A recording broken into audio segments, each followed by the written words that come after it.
Təkcə 20-ci əsrin əvvəllərində Çar Rusiyası tərəfindən dərc edilmiş xəritələrə baxmaq kifayətdir ki, hər kəs görsün ki, indiki Ermənistan ərazisində toponimlərin mütləq əksəriyyəti Azərbaycan mənşəlidir.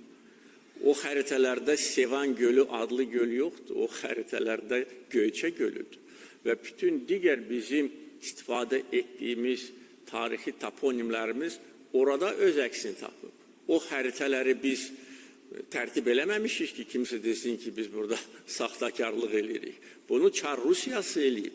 Həmən o Çar Rusiyası ki, vaxtı ilə erməniləri İrandan və Şərqi Anadoludan gətirərək bizim Qarabağ torpağında yerləşdirib ki, burada etnik və dini tərkib dəyişsin.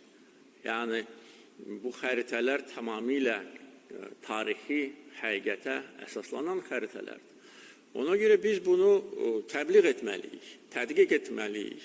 Daha çox elmi əsərlər, daha çox deməli, hətta kiçik həcmli bukletlər hazırlanmalıdır ki, həm Azərbaycan gəncləri öz tarixini yaxından bilsinlər, həm dünya ictimaiyyəti bilsin və eyni zamanda indiki Ermənistana bizim qayıdışımız da tamamilə məntiqli və ədalətli səslənsin.